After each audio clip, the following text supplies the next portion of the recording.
Daily Words of God. In the work of the last days, the Word is mightier than the manifestation of signs and wonders, and the authority of the Word surpasses that of signs and wonders. The Word exposes all the corrupt dispositions buried deep in the heart of man.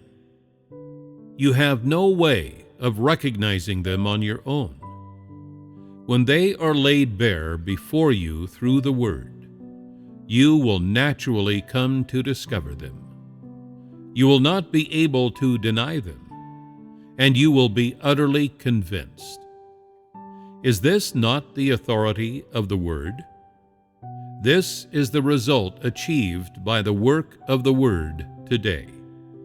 Therefore, it is not through the healing of sickness and casting out of demons that man can be fully saved from his sins, nor can he be made fully complete by the manifestation of signs and wonders. The authority to heal sickness and cast out demons only gives man grace, but the flesh of man still belongs to Satan, and the corrupt satanic disposition still remains within man. In other words, that which has not been made clean still pertains to sin and to filth. Only after he has been made clean through the agency of the Word can man be gained by God and become sanctified. When the demons were cast out of man and he was redeemed, this meant only that he was wrested out of Satan's hands and returned to God. However, without being made clean or changed by God, he remains as corrupt man. Within man still exist filth, opposition, and rebelliousness. Man has only returned to God through his redemption, but he has not the slightest knowledge of God and is still capable of resisting and betraying him. Before man was redeemed, many of Satan's poisons had already been planted within him, and after thousands of years of being corrupted by Satan, he has within him an established nature that resists God.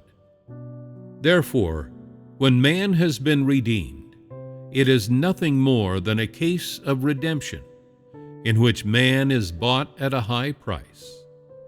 But the poisonous nature within him has not been eliminated. Man that is so defiled must undergo a change before becoming worthy to serve God. By means of this work of judgment and chastisement, man will fully come to know the filthy and corrupt essence within his own self, and he will be able to change completely and become clean. Only in this way can man become worthy to return before the throne of God.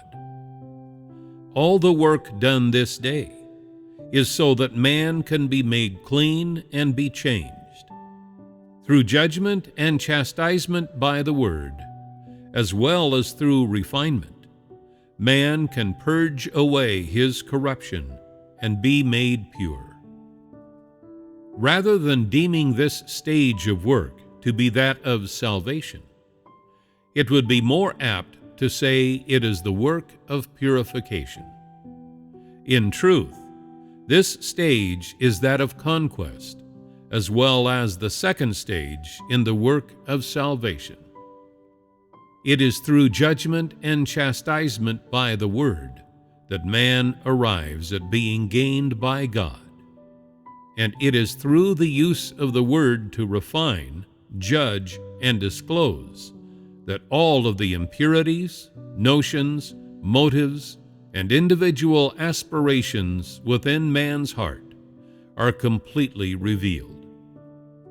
For all that man may have been redeemed and forgiven of his sins, it can only be considered as God not remembering the transgressions of man, and not treating man in accordance with his transgressions. However, when man, who lives in a body of flesh, has not been set free from sin, he can only continue to sin, endlessly revealing his corrupt satanic disposition. This is the life that man leads, an endless cycle of sinning and being forgiven. The majority of mankind sin in the day only to confess in the evening. This way, even though the sin offering is forever effective for man, it will not be able to save man from sin. Only half the work of salvation has been completed, for man still has a corrupt disposition. For instance, when people realized that they were descended from Moab, they brought forth words of complaint, ceased to pursue life, and became utterly negative. Does this not show that humanity is still unable to fully submit under the dominion of God? Is this not precisely their corrupt, satanic disposition? When you were not being subjected to chastisement, your hands were raised higher than all others, even that of Jesus. And you cried out in a loud voice, "Be a beloved son of God. Be an intimate of God. We would rather die than bow down to Satan. Revolt against the old Satan. Revolt against the great red dragon. May the great red dragon fall abjectly from power. May God make us complete."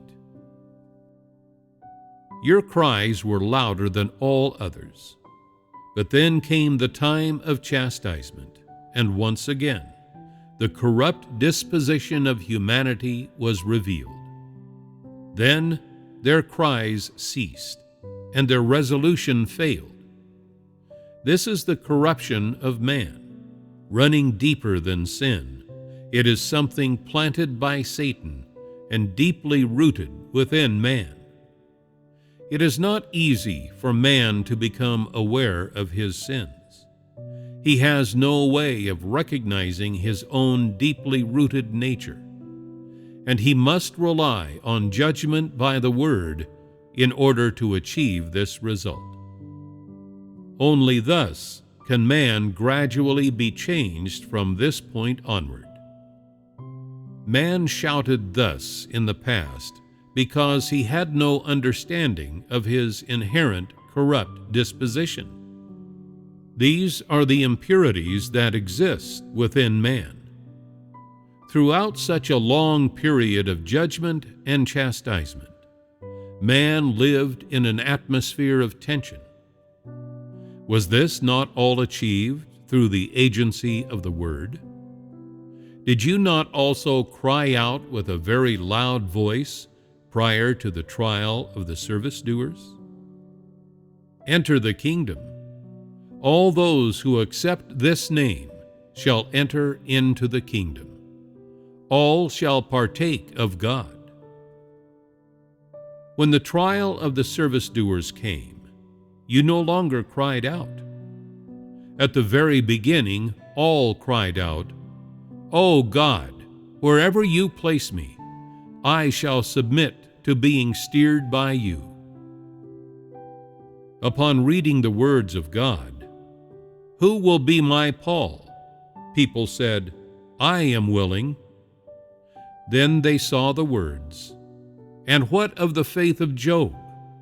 and said, "I am willing to take upon myself the faith of Job. God, please put me to the test." When the trial of the service doers came, they collapsed at once and could hardly stand up again. After that, little by little, the impurities in their heart gradually diminished. Was this not achieved through the Word? So, what you have experienced today are results achieved through the Word. even greater than those achieved through Jesus' working of signs and wonders. The glory of God that you see, and the authority of God Himself that you see, are not merely seen by means of the crucifixion, by means of the healing of sickness and the casting out of demons, but even more so by means of the judgment of His Word. This shows you that the authority and power of God do not consist only of the working of signs, the healing of sickness, and the casting out of demons, but that the judgment of God's Word is better able to represent the authority of God and to reveal His almightiness.